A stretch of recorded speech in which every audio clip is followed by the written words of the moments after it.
Good morning, everyone out in the door-to-door land. Welcome to another episode of Good Morning Meeting here with none other than Brock Grieve. Today we are talking about something amazing, and it's how emotion creates motion. Now, a lot of you listening might be like, Swandy, what the hell does that mean? Brock, tell us what that means, man. First and foremost, thank you for having me on. Thank you for being here. This is going to be lit. I think that an extremely important aspect of the job is controlling your emotions. I think that we're an emotional species, and I don't think life is all about the events that are happening to you, but it's your perception of the events, and your interpretation of what's going on is managed by your emotions. Okay. And that's what it means. Well, dude, so I think so many reps, and this is coming, for those of you that don't know me, I am an extremely emotional person, right? I think I resonate with people that have high highs and low lows, and what you're saying has been the key to my success in door-to-door. It's not straying away from my emotions or telling myself the story that emotions are bad, but it's learning how to channel those emotions and turn them into something that's made me great. So for you, Brock, how has emotion and emotional regulation and all that helped you in your career? And I'm sure there's people listening that are going to be like, dude, I'm super emotional and that's my biggest weakness. And we want to give them tangible stuff in this episode to help them. Yeah. I mean, we're all seeking for motion in this job. And the easiest way to control that is to learn how to control your emotions. And I think I hear a lot of people say, oh, I'm an emotional person, or, oh, I'm not an emotional person. Like, sometimes people might have some tendencies, but everyone has emotions. Like, we are, that is who we are. In fact, I used to say that about myself all the time. Hey, I'm not an emotional person. I don't really feel things. But the more and more and more I've matured and grown up, the more I've realized that actually was never true. And it was just, I was just bottling things up in a lot of ways. And so, yeah, in sales, you'll have a rep who in one day has these two clear decisions. Oh, I love this. I'm going to do this for forever. I'm so good at this. And it could be 2 hours later, they're like, this is such a scam. I do not want to do this. I suck at this. All within the same day, because reps are so busy worrying about their numbers, if they're getting deals, and they're not actually focusing on the right things. And so a massive part of my success too, from personal sales, but more importantly from as a leader, is in training reps and in helping reps. It's been one of the keys is helping reps learn how to manage their emotions. Okay, well, let's start there. So let's say, again, I think it's cool because we've kind of created a really broad net here. This is for people that are emotional, guilty, and people that label themselves also as guilty, not emotional, I guess historically. Was guilty, now I am guilty. So that's everyone, right? So let's say you're that rep. That's a rep on your team. He's the guy that, again, goes from being best job ever to where is my next Delta flight? Yes. I'm out of here. Yes. What are you training that kid on? How are you helping him manage his emotions so that he can have the success he wants? Okay, so let's start with it all starts, right? I like to think of it as, okay, let's think about the day. What happens in a day? Okay, you start by waking up, right? You got an alarm. And then you are getting ready. Then you're going to a morning meeting. And then whether that's super early or whether that's a little bit later, there's going to be some type of food happening within that period. Then you're going to be on the doors and you're going to get told yes. You're going to get told no. You're going to be, out there on the doors for 8, 9, 10 hours. You're going to be out there when it's hot. You're going to be out there when it's cold. You're going to be out, ideally, if it's raining, if it's dark. You're going to be walking or you're going to be segwaying. You're going to have electronics that, will have applications on them, some social media, some text messages. For leaders, you'll have reps that are out, and then that's the day.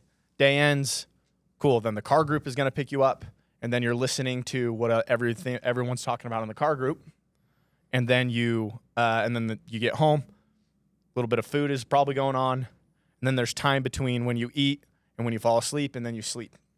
And there's a lot more things that happen within that. All of those events are going to take you on the emotional roller coaster from the car group ride, when maybe you actually were really proud of yourself that day. Say you're a rookie and it was the day that you had some breakthroughs. Maybe you didn't sell that well, but you had some breakthroughs. You're like, oh, wow, I was finally really getting good interactions with people. That was an awesome day for me. And then you get in a car and all of a sudden there's reps in the car and they're saying, oh, dude, I didn't get any sales today. I sucked.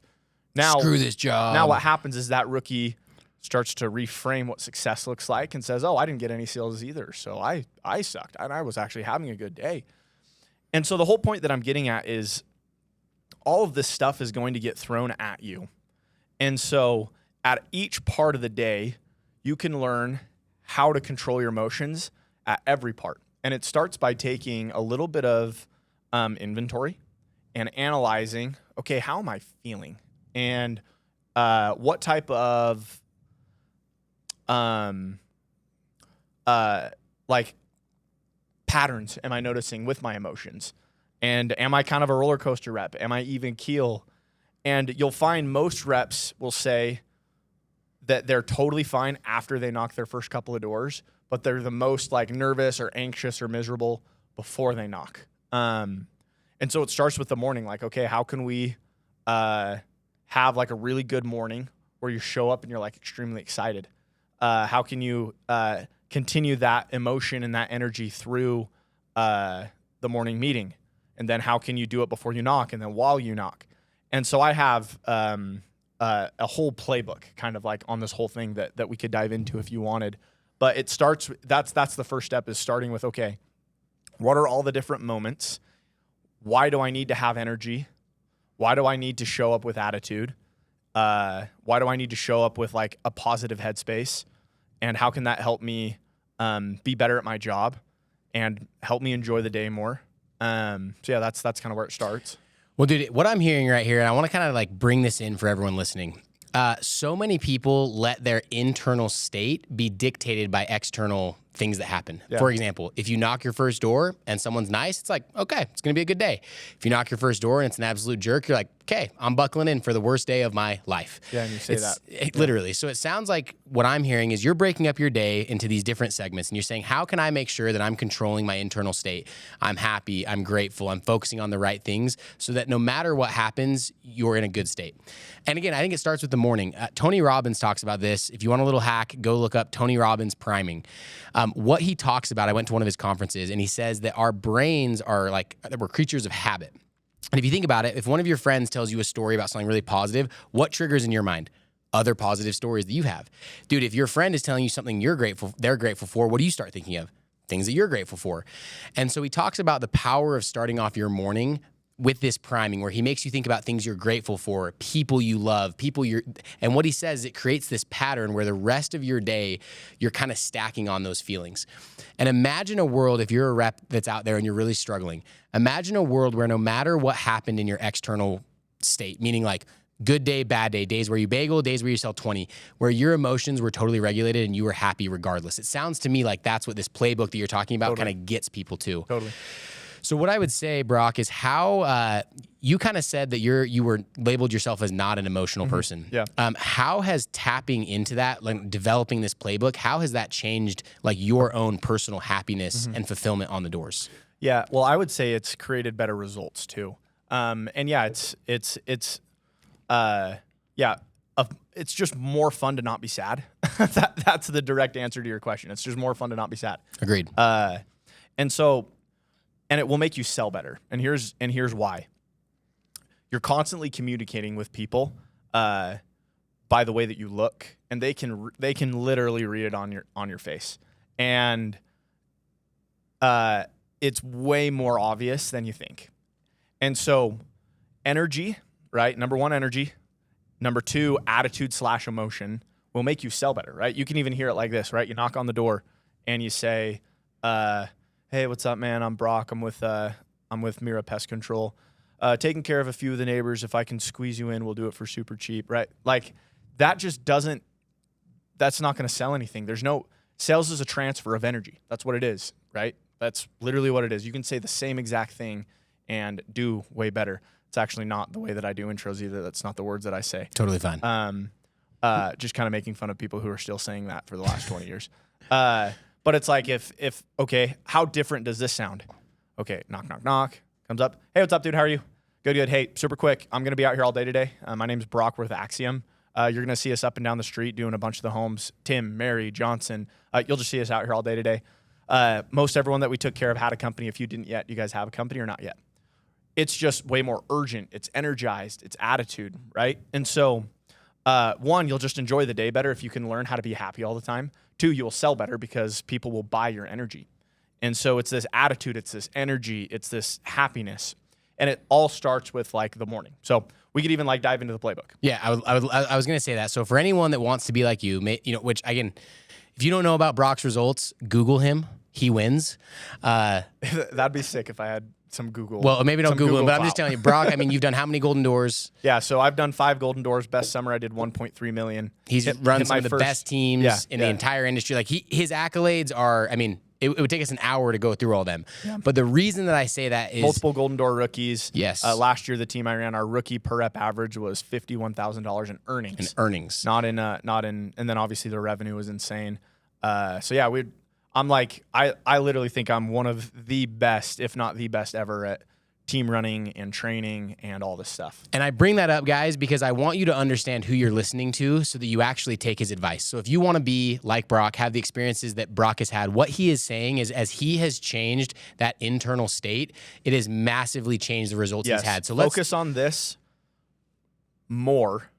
Focus on this more than your sales process and what you're saying and your switchovers.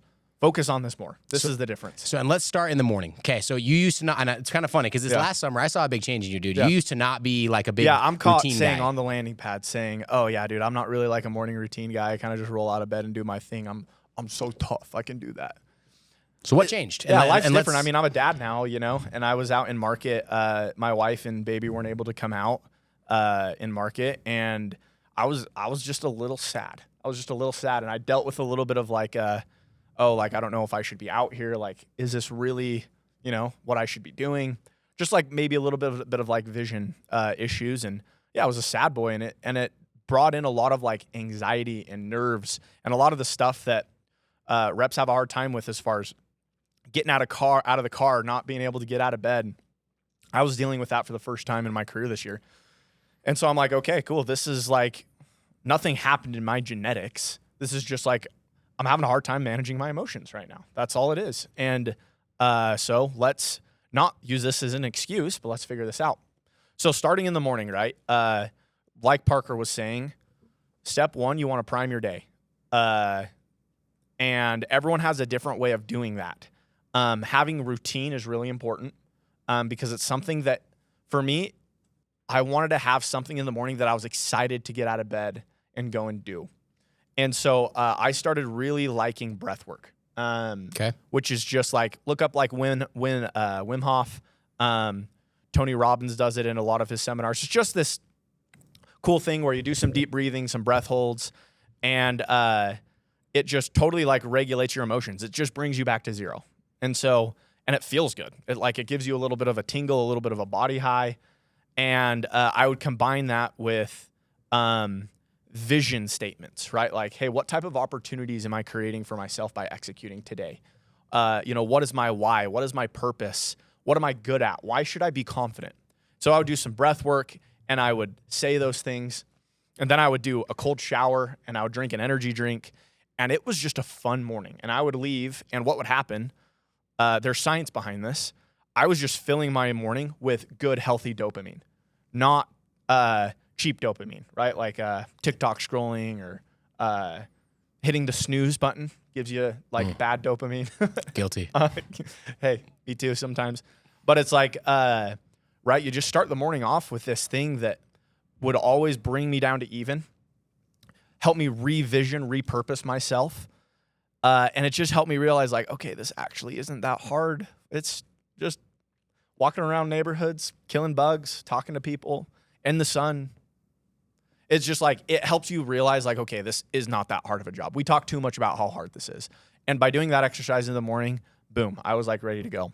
And so when I find rookies or my veterans, guys that are struggling with having a positive attitude, people who are struggling with work ethic, I want to help them learn how to dig deep. Like, that's what I want to help. That's the key to getting your reps to sell well, is helping your reps become tough. That's it. Just how do you dig deep? How can I help you tap into this tough, new level? Right? Tough doesn't mean what I think the world thinks. Tough is like, shy away from your emotions, be a dog, don't ever feel pain. And what's interesting is I'm hearing you say like, tough just means don't quit. Yeah. And tough, dig deeper and find a new level to yourself. Which is really cool because, guys, if you're listening to this, like Brock is saying that like doing the breath work, tapping into his emotions, accepting that, hey, like something's off right now and I need to fix it. That is what made him tough, not being what quote unquote society says is like, just pretend you don't have emotions. Totally. So that's step one, right? So now I'm like, and for me, so I'm just speaking from my experience, right? I would run trainings in the morning as the team captain, right? And I would be doing one-on-ones, and then I would, so like our schedule is we do a 10 a.m., which is for extra training. Then we do, the full team comes in for the 11 a.m. meeting. During the 10 a.m., many mornings if I wasn't running the 10 a.m. training, I was doing one-on-ones and I was pulling reps out. So I was just like, okay, I want these one-on-ones to be special, right? I want this 11 a.m. meeting to be amazing.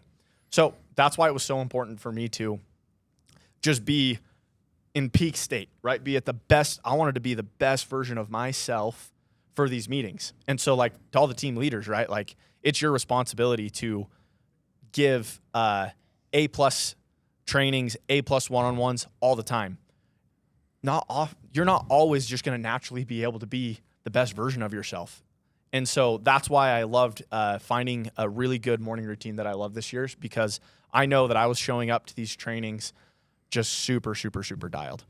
Okay, so next thing that happens during the day is you have the morning meetings. I would never come to the morning meetings tired. I'm caffeinated, and I would always encourage my reps to come to the morning meetings caffeinated with energy. If you are a morning manager and you don't run good morning trainings, then your reps are going to be like annoyed if you ask them to come caffeinated. And they're going to be listening to this podcast. Yes. My reps never cared that I would be like, hey, dude, you should have a Red Bull before these trainings. Why? Because my trainings were dialed, right? Like always created massive results for the team. I do a training and I know how to sell really well. I'm really good at it. So the reps are showing up like really excited, energized, caffeinated, right? Breakfast, all of that. Okay. And then during the morning training, if you're a rep listening to this, make sure that you are saying this. Okay, I only have this. I can only come to July 21st's morning training once in my life. How can I make this the best training I've ever been to? Yes, it's the manager's responsibility to make an awesome training. It is just as much the rep's responsibility to be totally locked in on it. And so if you're a rep and you're just showing up locked in, ready to learn, right? You've got your notebook. You're ready to apply. Okay, and then you're going to role play in the training, hopefully. You're actually grinding the role play. You're not just like being goofy, right? Like reps are always goofy with it. Okay, and then if you're a morning manager, if you're a manager doing a morning meeting, you should be spending time helping your reps recenter, right? Like create vision, right? I mean, think about July as a team manager. What does your July look like usually? Holy cow, everyone wants to quit. No one wants to work. We're starting to suck. All the neighborhoods are getting more saturated. What am I going to do? You're freaking out as a manager. You need to stop freaking out. You need to manage your emotions. Also, you need to help your reps not freak out. How do you do that? You teach them the technique of how to recenter, right? Every Monday, we would, as a team, we would do personal inventory. Hey, and we would give ourselves ratings, right? So we would be like, okay, last week, rate your work ethic, rate your teamwork. How good of a team member were you? How good of a leader were you? What part of your sales process did you work on? Did you get better at selling last week? And rate that. Okay, and then we would take time every Monday and we would have people write out this question. What opportunities will I create for myself this week by executing and giving 100%? And then they would write out their vision. Oh, I'll grow as a man or woman. Oh, I'll be able to invest. So all that this is doing, right, is it's helping people realize like, okay, I'm here for a purpose and I have something to grind for. And what a blessing I can grind for it. And I'm grateful. And, that was also a part of my morning routine that I forgot about is I would pray a prayer of gratitude. Pray for strength during it, but I would just try to think of things I'm grateful for. It's hard to be unhappy when you have things you're grateful for in your head all the time. And I would actually challenge that to say it is impossible. Like you can have moments of feeling unhappy, but when you are thinking about things you are grateful for, it is impossible to feel like sad in those moments. So I want to like add something to that really quick and just kind of recap a few things. Number one, what I'm hearing is if you're a leader, it starts with you. Why was Brock able to teach his people emotional regulation? Because he had to first recognize that he needed to learn how to emotionally regulate. And because he did that, he had the ability to give that to other people. The second thing, Brock had a morning routine, right? Something that he did every day that got him excited, something that got him going. And recentered, Recentered. Part of that was gratitude. And again, there's tons of different takeaways you can have on how to model that. And then I hear his team, right? If you want to have a team that has 51K as an average earnings for a rookie, I believe that there's secrets in there that you're talking about, right? Like on Monday, where Didn't happen by accident. Yeah, most managers are thinking, okay, I got to grit these guys out and get them excited and get them going. It's like, no, Brock's like, hey, I understand that if my reps can learn how to emotionally regulate and take inventory, they're probably going to sell better. And so you took time, which is pretty like against the industry standard. I feel like most people would be like, you sat with your reps on a Monday morning and took inventory. And I feel like people would laugh at that. Yeah. And then they see the results and they're like, okay, there's probably something to that. And so I guess all I'm trying to say, guys, is there's so many things that Brock is doing that, again, if you want to have the results Brock is having, you have to do the things that Brock is doing. And it doesn't have to look the same way. And I want to give you another example. Door-to-door sales can be hard, right? And for me, I had a similar process that happened in the middle of the doors. When things would go bad and I would have a bad day, you know, the world is crashing, I have a same day cancel, I had to have something that changed my internal state. Because like you said, I knew that what I was saying, I could be saying the right things and people could feel my sad boy energy. Yeah. So I had this process. I would go away for 5 minutes. I'd do box breathing for 2 or 3 minutes just to get my heart rate down, to get me back into a comfortable state. I would write down 50 things I was grateful for because it would start to change my perception and be like, oh, okay, my life isn't so bad just because that Karen said no and because that same day canceled. Okay, my life isn't actually that bad. I have all these things that I'm grateful for. And then I remember a podcast I listened to that recommended it, said, hey, think of 2 people you're grateful for and send them a text out of the blue just telling them you're grateful. And I remember the process of breathing, remembering things I'm grateful for, and then sending 2 texts to random people saying, hey, Brock, I was just thinking about you. I love you. Care for you. I'm grateful for all the things you've done. It was selfish in some ways because it did something for me internally. It recentered me and allowed me to have the energy I needed to go finish the day. Yeah. So again, what you're saying, like, dude, there's so much gold from this. And we have about 5 more minutes. So I want to just kind of tie this in, Brock. There's so many people that are listening to all this stuff that you're saying that want to go apply it. What is again, if you had to give some recommendation to these reps, what is a good first and maybe second step? Like they're out there, they're struggling, the emotions, they are full-blown hands up on the emotional roller coaster, going down the downhill. Yeah. How do they step off? Okay. I would say the difference between like good reps, great reps, and the best reps don't leave deals on the table. And I promise you, if you are I've been a really good rep. I've been a Golden Door rep. I've also been a double Golden Door rep, right? I mean, in one summer. Shout out. Yeah, I did. You know, I got my first Golden Door sometime in June, and then had enough time to just go hit another one real quick. And I, went home the first week of September. I sold a lot, and the biggest difference was how locked in I was emotionally. You are leaving deals on the table because you're disqualifying people because you have this veil over your eyes. And that is because of your this emotional lens, this low energy sales pitch, you're literally just drifting through the neighborhood. And so you can hack into it. So here's the 2 steps.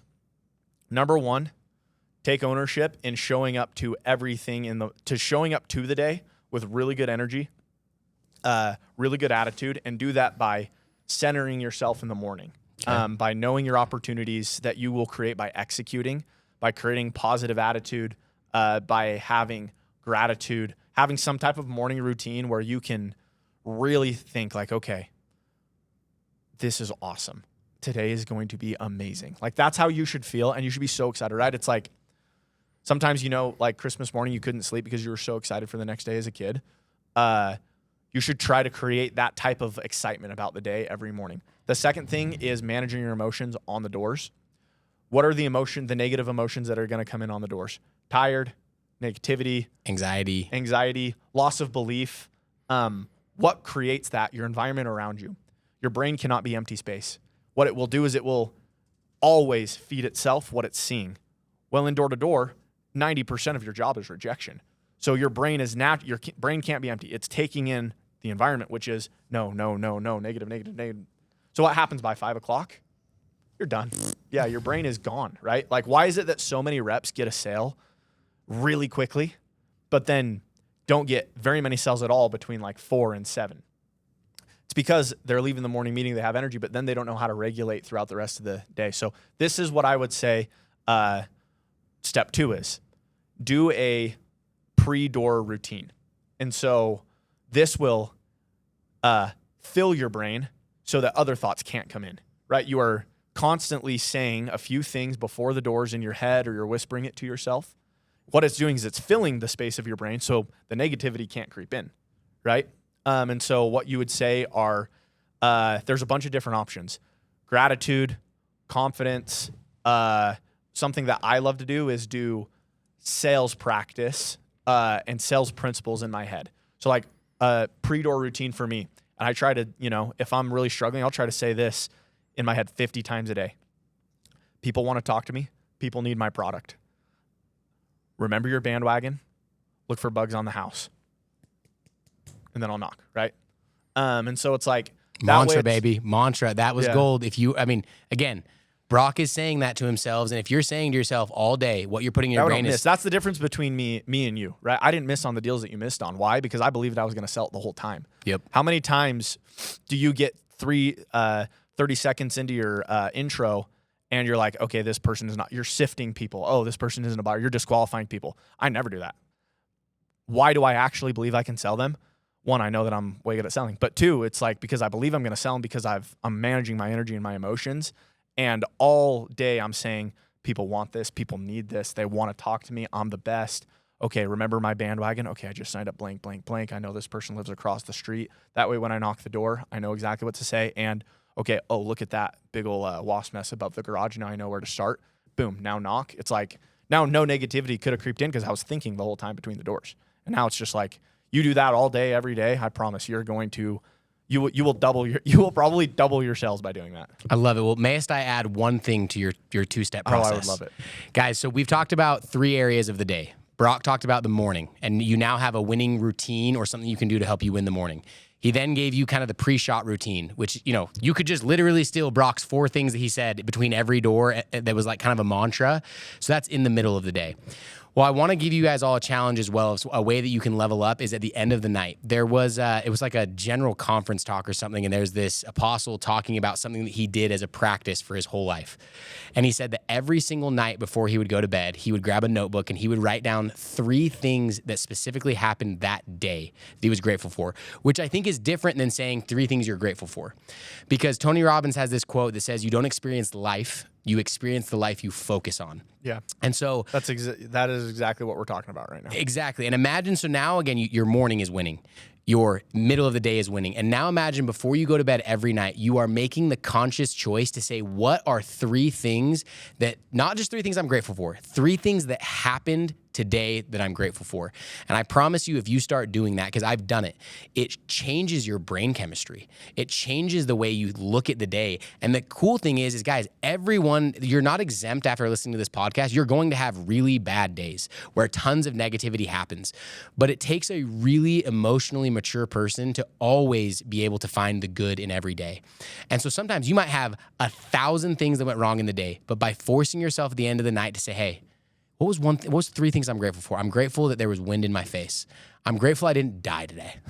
I'm grateful that even though I didn't get any sales, I learned today. Imagine how that would change the way you experienced and lived the summer. So guys, this has been an amazing episode. I promise you, listen to this, re-listen to this, share it with your friends, because there are real, tangible things that you can take away and apply to your summer today that will affect you, not just in sales.